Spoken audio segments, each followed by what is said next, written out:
The early 80s were a hive of activity for computer manufacturers, producing such notable machines as the Sinclair Spectrum, Commodore 64 and the Oric Products International Oric.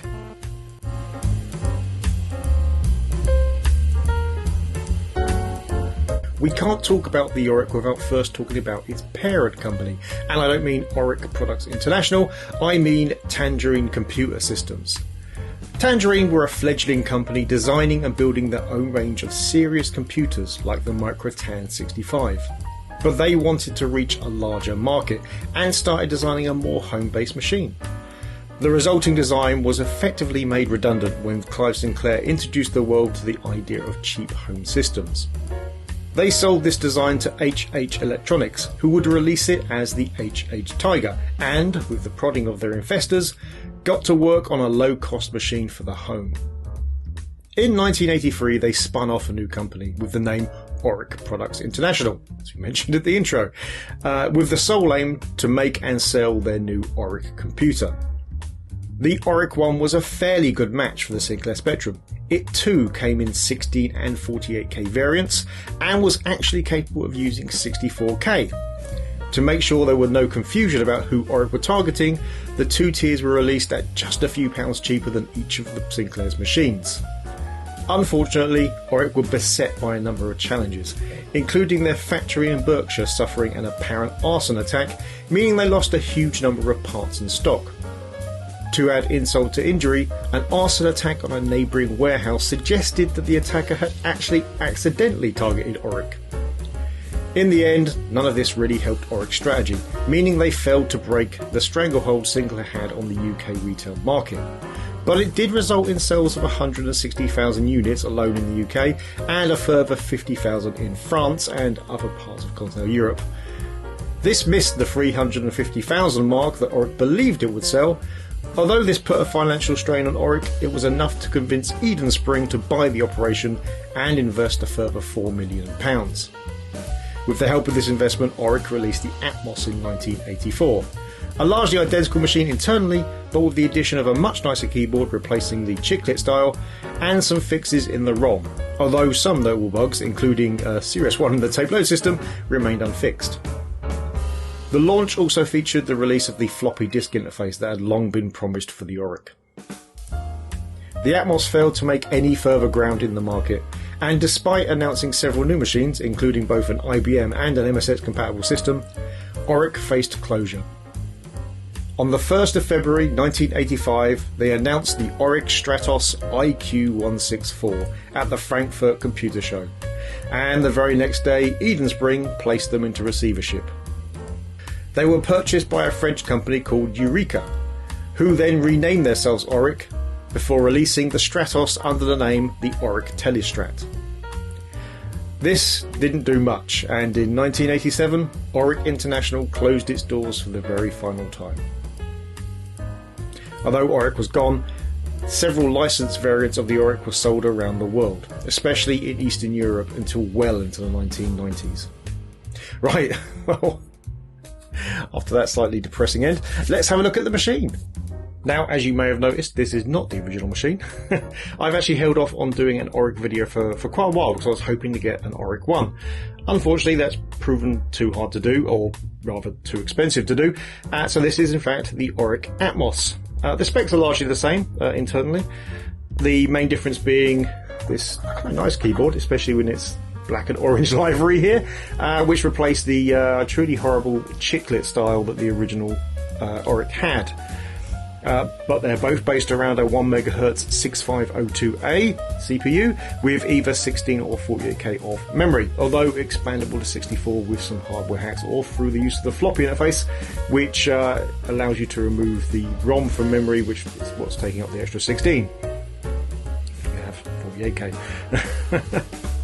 It's got a General Instruments AY3-8910 for sound, variants of which have been used in several machines, including arcade machines, Amstrad computers, the Sinclair Spectrum 128K, MSX computers, Tandy computers, and some Mattel machines, amongst others.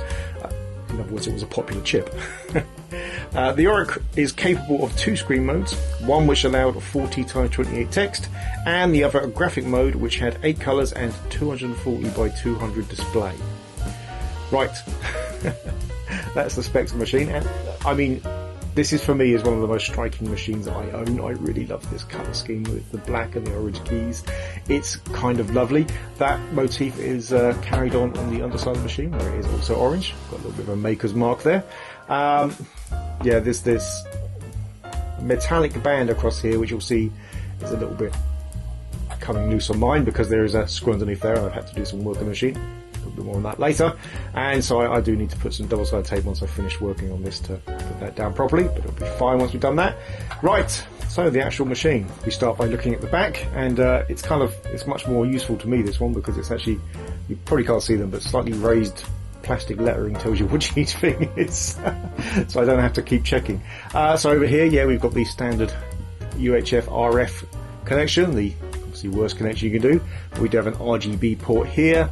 The tape port is there. This is for a printer. This is the expansion slot. Again, slightly more on that later. And this is our 9-volt power supply right there. And that's it. That's your lot really in terms of connections. This here is a speaker. That's where the sound will mostly be coming from. And there's a kind of reset button here, which is really hard to press unless you've got something to actually use to push it. And yeah, and that again, yeah, that's it. You have a rather lovely design. The keyboard's pretty good, a little spongy maybe, but it's quite nice, especially considering the machines it was competing with. And yeah, Oric Atmos symbol in the corner. Nice and simple machine to talk to.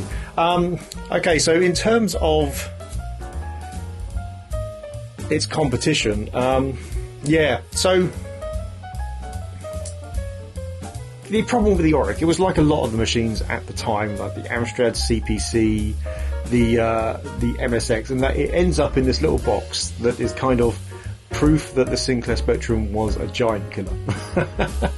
And I say this entirely as being a huge fan of the Sinclair Spectrum. It's the machine that gave me my start in life, as I've or programming life, as I've mentioned several times. But it really was a giant killer. The Sinclair Spectrum, when you look at it, whilst being a fantastically cheap machine comparatively, and a fairly okay machine in terms of what it could do, the machines it was beating regularly in the UK market were not machines that if you literally laid down the specs and without any kind of idea of the machines themselves and just looked at the specs, you would not believe that the Spectrum would be killing them. And this is one of those machines, along with the Amstrad CPC, MSXs, and others. I mean, in the case of the Oric as well, it's even more baffling. I mean, the Spectrum had, one of the big advantages the Spectrum had was price, and it didn't have that in the Oric's case. The Oric was a cheaper machine, specifically because it was made to compete with the Spectrum in that market, and so therefore the price was cut to compete with it. So, again, it's just one of those really baffling things. Now, Oric, obviously, the company were beset by kind of troubles on every front. They had manufacturing issues, their factory burning down and taking a lot of their stock with it. That didn't help. Constant financial troubles as well. I mean, would they have been more successful had those things not happened? Who knows? If you look at the spec sheet without any kind of emotion behind it, then you'd say yes. I mean, there was no reason at all why this machine shouldn't succeed in the market it was in. It's just one of those crazy machines. But I mean, either way, this is a fantastic little machine. Both models I think look good. Even the Oric one with its chiclet keyboard. I think I should have put a picture up at some point. I'm hoping I remember to do that. I still think it looks like a really nice little machine. They're really solidly built as well, which is really good. And this black and orange colour scheme is it's a winner in my mind anyway. Right, so let's take a look at some games before we go on and do our summary anyway. We've done a bit of our summary now, can't help it. I love talking about this machine. I've been trying to go on one for such a long time. Oric one not so much, but I managed to get this one, which is technically the rarer one, so you know, I was quite lucky. But we'll do our summary afterwards. First of all, let's go and talk about some games.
Right, the summary.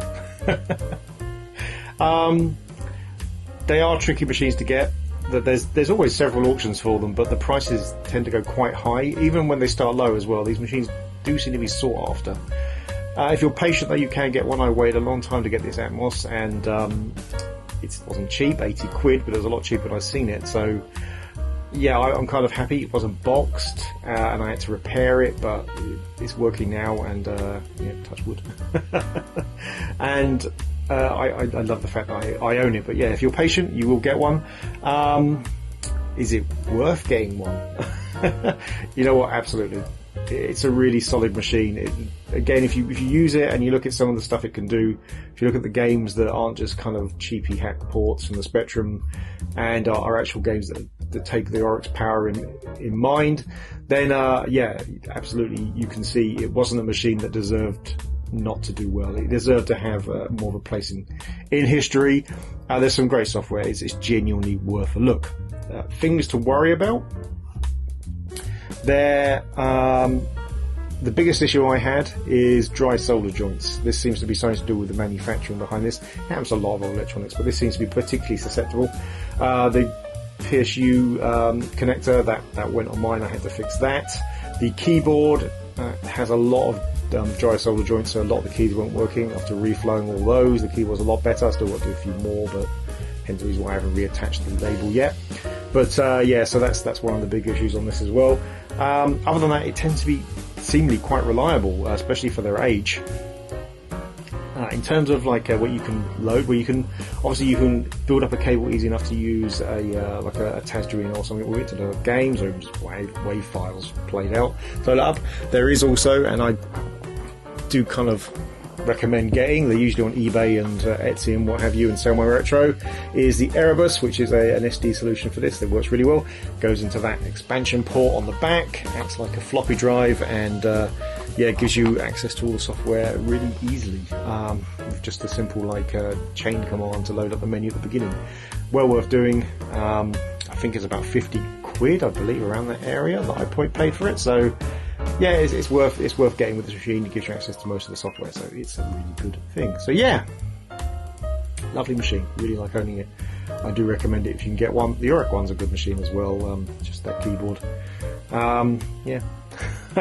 Right. Thanks for watching. If you enjoyed the video, please hit like.